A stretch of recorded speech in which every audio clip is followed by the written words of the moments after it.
Pessoal, a professora Ivane aqui de volta para falar de nemateumintes. A gente já viu a anatomia e fisiologia de nematóides ou nemateumintes. Agora nós vamos falar das verminoses, então, que eles causam aí em humanos. Nós vamos falar agora dos nematóides parasitas ou nemateumintes parasitas. Quem são eles? Nós vamos ver 4 doenças principais aqui. Ascaridíase, conhecida como lombriga, ancilostomose, conhecida como amarelão, elefantíase e oxiuríase ou enterobiose. Então, são 4 principais doenças. Na verdade, a professora vai falar de mais uma, mas essas são as principais aqui. Vamos começar, então, pelas doenças. Qual que é a diferença de doença monogênica ou monoxena, um hospedeiro? Digênica ou heteroxena, 2 hospedeiros. Nós vamos começar pela ascaridíase. Quem causa? Um verme chamado Ascaris lumbricoides, vulgo lombriga. A ascaridíase se adquire, galera, olha só, eu tenho uma pessoa contaminada, essa pessoa defeca no solo, os ovos saem nas fezes, esses ovos ficam meses e até anos no solo. E se esses ovos forem parar, por exemplo, numa verdura, na água, quando não é tratada, então aí eles permanecem nessa água que não é tratada. Se a pessoa ingerir água com os ovos, ou ingerir, na verdade, os ovos com a água, verduras mal lavadas, frutas, quando a pessoa ingere essa contaminação, então aí nós vamos falar que é orofecal, né? Saem os ovinhos nas fezes e depois são ingeridos pela boca aí. Galera, olha só, aqui, quando uma pessoa ingere os ovos da lombriga, esses ovos chegam até o intestino. Quando chega no aparelho digestório, chega no intestino, eles viram uma larvinha. Essa larva, ela migra para o fígado e do fígado ela vai para o coração, do coração, galera, ela vai para o pulmão. Quando essa larva chega no pulmão, ela pode até causar pneumonia. Por isso que às vezes existem pneumonias causadas pelo Ascaris lumbricoides. A pessoa vai ter tosse seca, então leva até às vezes pneumonia, tosse seca. Quando a pessoa tosse, as larvas sobem até pela traqueia, pelos brônquios traqueia, perfuram a traqueia ou elas são engolidas. Vêm até a garganta, são engolidas e vão para o sistema digestório de novo. Quando chegar no intestino, eles vão se tornar lombrigas adultas. Por isso que lombriga pode ser grave, Ascaris lumbricoides pode ser grave, porque pode dar pneumonia, porque a larva passa pelo coração. Nós falamos então que eles têm ciclo de Loss ou ciclo cardiopulmonar. Em alguns livros vocês vão encontrar hepatocardiopulmonar. A maioria dos livros retrata como cardiopulmonar, que passa pelo coração e passa pelo pulmão. Então a contaminação nós já sabemos, ingestão de ovos do Ascaris lumbricoides. Sintoma, pneumonia, diarreia, dores abdominais, flatulência, né? Então gases, pum, galera, fez a flatulência. E ainda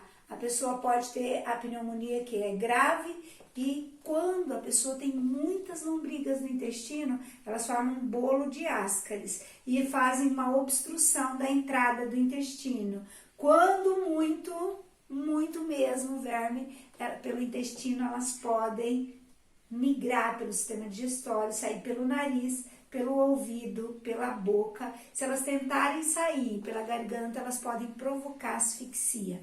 Quem tem lombriga tem geofagia, por uma desnutrição, porque as lombrigas, os vermes, eles sugam os nutrientes do intestino, a pessoa tem vontade de comer terra. Um dos sintomas da lombriga é geofagia, vontade de comer terra. Então, aí, quando a doença está bem atacada, galera, a lombriga, quando elas sobem, ela pode dar até convulsão. Pode matar, professora? Pode matar até de convulsão, um ataque de Ascaris, né? Quando eu falo que as lombrigas saem pelo nariz, pela boca, então aí pode ser grave, é um ataque convulsivo, mas é uma doença simples de ser evitada. Quais são as profilaxias da lombriga? Se ninguém defecar no solo, então saneamento básico, lavar bem os alimentos, tratar a água, higiene pessoal, sempre lavar as mãos. Então, olha só, essas são as principais medidas profiláticas.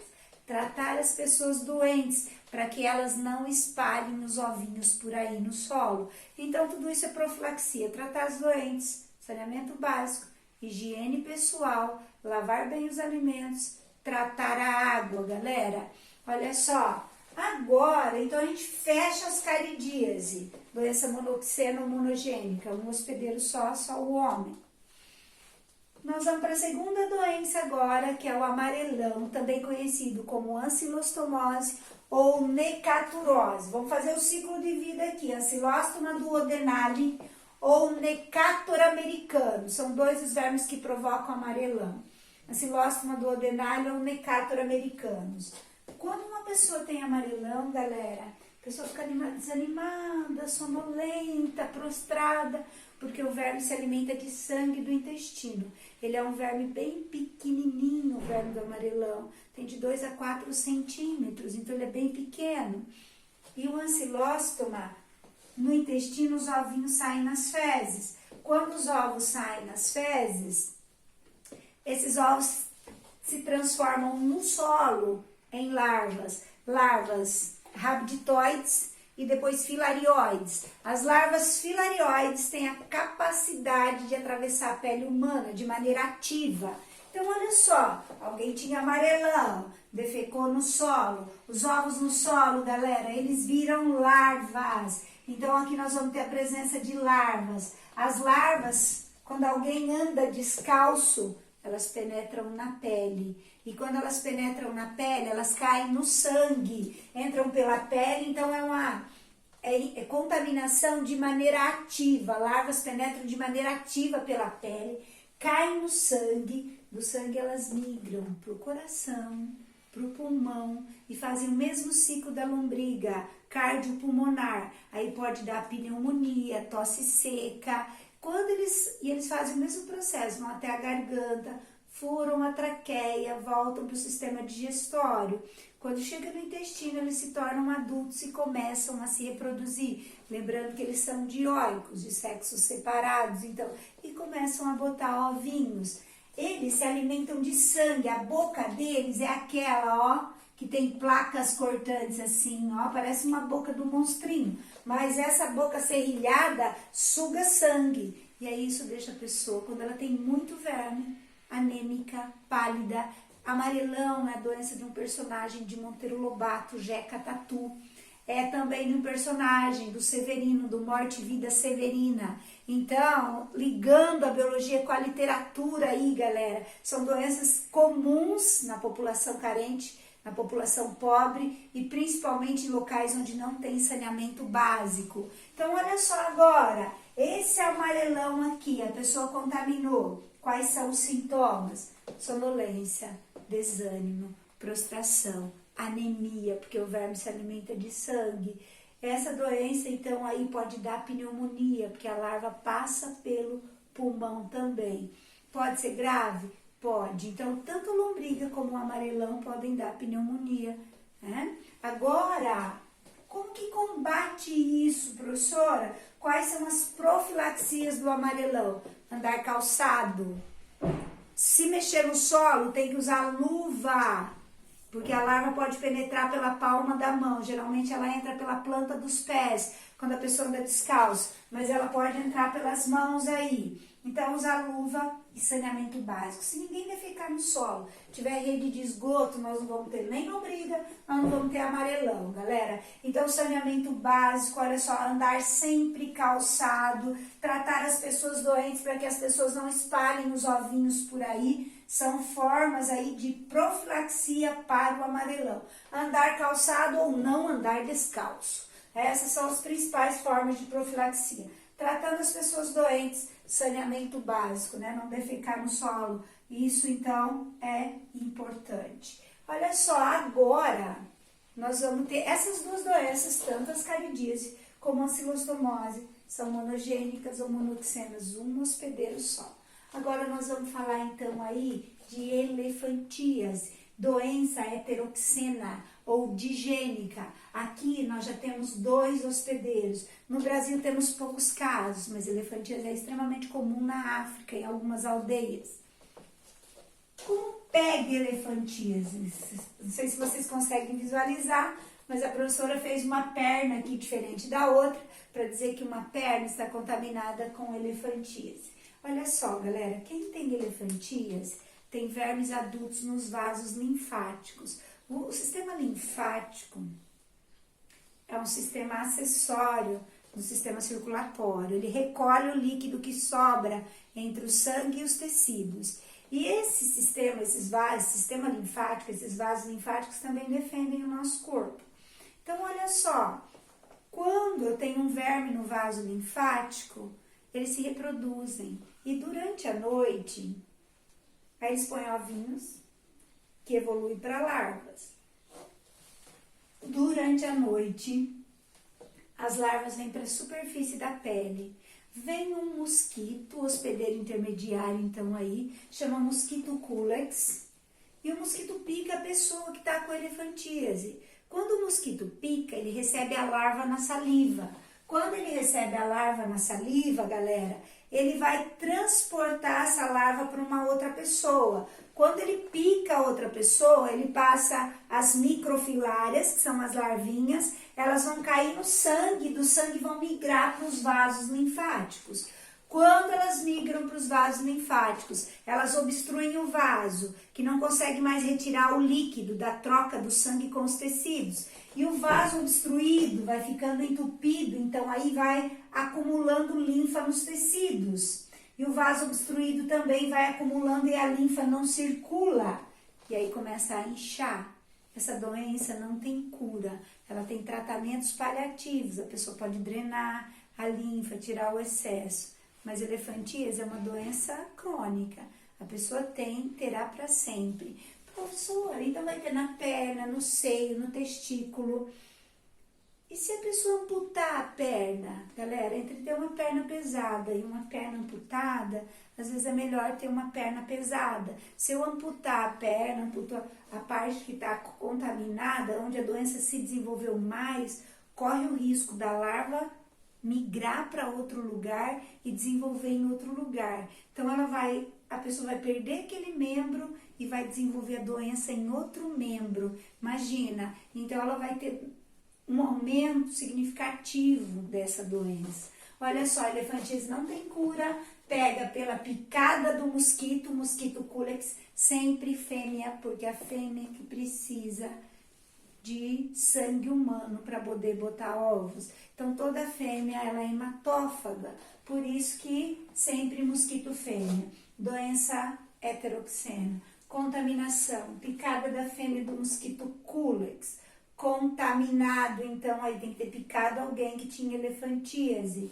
Sintomas, galera, as larvas, as filárias, o verme obstrui os vasos linfáticos, causa edema, inchaço, diminui a imunidade, febre, dor, a pessoa está fadada a viver com aquela doença, sem contar que a aparência da pele, a pele começa a esticar e a pele começa até a trincar, sai líquido, sai linfa pela pele, é uma doença que tem uma aparência bem triste.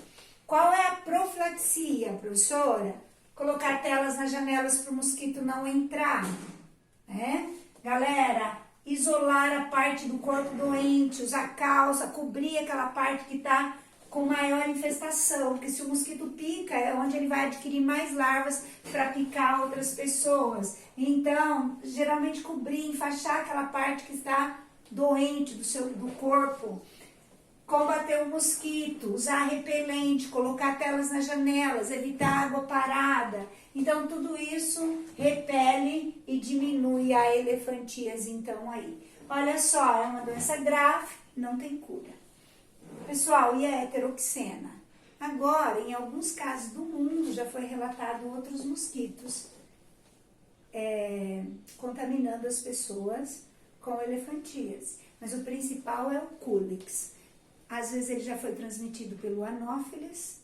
Então, galera, mas o principal é o culex. Se estiver lá no vestibular, letra A, culex, letra B, anófeles, você vai marcar o culex. Agora, se aparecer numa questão, por exemplo, somatória, o mosquito culex, o anófeles, tá? Podem ser vetores de elefantíase, aí está correto, ok? Então, agora, o principal é o culex. Agora, nós vamos para mais uma doença, oxiuríase. Oxiurus, galera, é um verme que fica bem pequenininho, que fica no intestino grosso, ele tem menos de 1 centímetro às vezes, e ele fica no intestino grosso, e ele vai até o ânus, a fêmea vai até o ânus para botar ovos. Quando ela vai até o ânus, coça. E criança, por exemplo, não tem noção que ela não pode coçar o ânus. Ela sente coceirinha no ânus, ela coça. Quando ela coça, os ovinhos saem nas unhas. Aí ela pega na mão do amiguinho, troca bolo de chocolate e vai distribuindo os ovinhos para os amigos. Né? Olha só, a contaminação do oxiurus é a mais fácil de todas essas aqui. Como é que pega o oxiurus? Ingestão de ovos. Mas tem que ser defecar, parar no alimento. Pode, mas pode passar já direto de uma criança, de uma pessoa para outra. Olha aqui, uma criança defecou no solo, eliminou os ovos podem parar na água, nos alimentos, ser ingeridos por uma outra pessoa. Oxiurus dá prurido anal, o que é isso? Coceira no ânus, irritação, dor intestinal e diarreia. Né? Então é uma diarreia com fezes mais mole, não aquela diarreia com muita água. Né? Um aspecto diferente nas fezes, flatulência, tudo isso, o oxiurus ou enteróbios vermiculares. Esse é monogênico ou monoxeno, um hospedeiro só. Galera, das verminoses essa é a mais comum. Como é que trata, professora? Higiene pessoal, tratar as crianças doentes, saneamento básico, né? Não defecar no solo, sempre higiene pessoal, lavar as mãos e tratar as crianças doentes. Por que você falou que essa é que mais tem? Porque é aquilo que eu falei das crianças. As crianças não têm noção de higiene pessoal ainda muito bem. E aí elas coçam a região anal, saem os ovinhos nas unhas. Mas ela rói a unha, ela retroinfecta, engole os ovinhos que ela mesma colocou. Ou ainda, galera, ela brinca, pega na mão do amiguinho, brinca de roda. Por isso que higiene pessoal é tão importante. Agora, profilaxia a gente já viu, higiene pessoal, saneamento. Nós vamos falar de uma última doença, que é a ancilostomose canina. O que é isso, professora? É chamado bicho geográfico. Imagina vocês que o bicho geográfico, o cão tem um verme parecido com o verme do amarelão, só que ele chama Ancylostoma caninum ou Ancylostoma brasiliensis. E aí o cachorro defeca na areia, e lá na areia forma uma larvinha. E se a pessoa senta na areia, mexe na areia, a larva migra na pele e vai fazendo um rastro semelhante a um mapa geográfico. Daí o nome bicho geográfico. Gente, essa doença não é para se instalar no homem, ela vem para o homem. Ela é um verme do cachorro. Por isso que os cachorros têm que ser desverminados, né? Tem que desverminar os cães para eles não espalharem esses ovinhos que viram larvas. Por isso que tem que tomar cuidado em brincar na areia. Né? Muita gente fala que tem que pôr criança para brincar na areia porque descarrega energia. Só que às vezes tem larva de verme. É perigoso, professora? Olha só, dá para matar com pomadas. Você usa medicamento, trata, mas se ele subir para os ouvidos, para os olhos, aí pode ser grave. Então, bicho geográfico coça, né? Coça. Se você colocar gelo, às vezes você consegue matar a larva. Ela é bem superficial na pele, mas ela incomoda. Esse verme tem que ser do cachorro para o cachorro. O cachorro defeca, o outro cachorro ingere os ovos, mas eventualmente ele pode vir para o homem. E aí causa esse desconforto. Aquilo que eu falei, bicho geográfico é grave? Não como elefantíase, não como amarelão, por exemplo, ou ascaridíase. Galera, nós fechamos aqui com 5 doenças. Né? Eu espero assim que tenha dado para compreender a diferença das contaminações e dos sintomas e prevenções de cada uma delas. Gente, dá um like aí, se inscreve no canal da professora. Toda vez que sair um vídeo de biologia, você vai receber, vai ser notificado então aí, tá? Joia?